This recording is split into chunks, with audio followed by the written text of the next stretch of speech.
Assalamu alaikum. Alaikum assalam wa rahmatullahi wa barakatuh. Bismillah ar-Rahman ar-Rahim, in the name of the most merciful, the most compassionate. Tonight we're on Juz' 26 of the Noble Quran. It's a Juz' that has consistent with the rest of the Quran, but consistent with these reminders of the many people who came before us, who doubted their prophets, and who named their prophets and made their prophets, they made their lives incredibly difficult. And the Quran reminds us that belief is a firm foundation for people who want to hold on to faith, but also who want to improve themselves. And that as we look at the world around us and how difficult it might look, even if we look to the people of Ad, who are explicitly mentioned in this Juz' and in the past, like they were at the top of their world. They were proud, they were strong, they were arrogant, and they thought that they had it all. But even they have a day of accountability, and they were replaced, just like the many people who were replaced after them.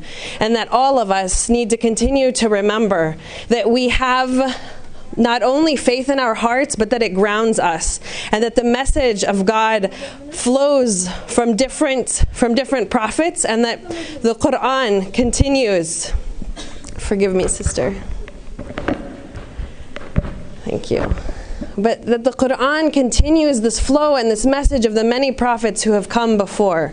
That it is consistent from the time of Moses and the time of Ibrahim alayhi salam.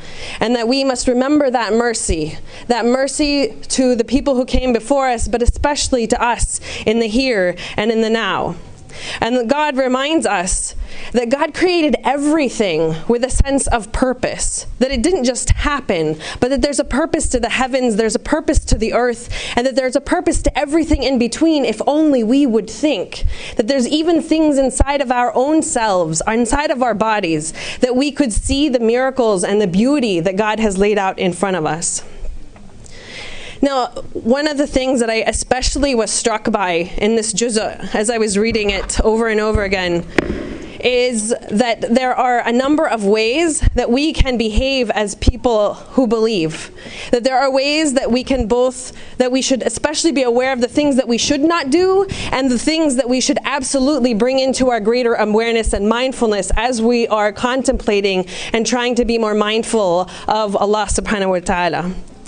And so one of those things is actually pride.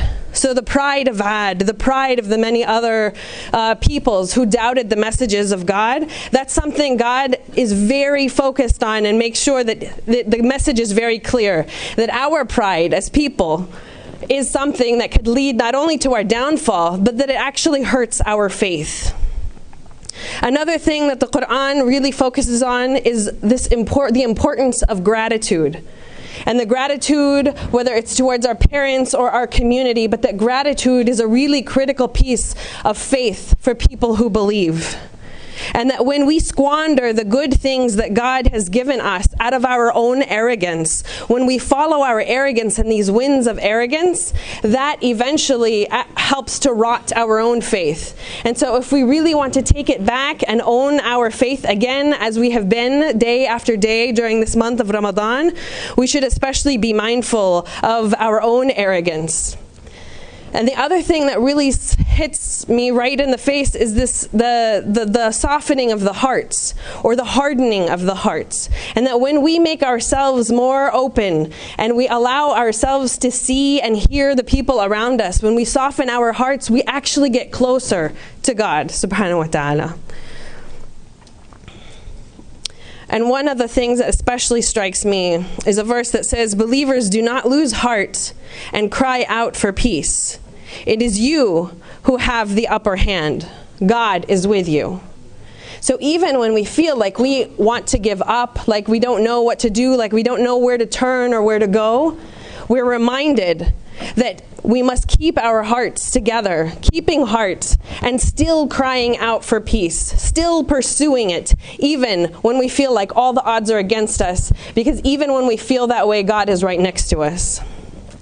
And that God has made tranquility enter into the believers.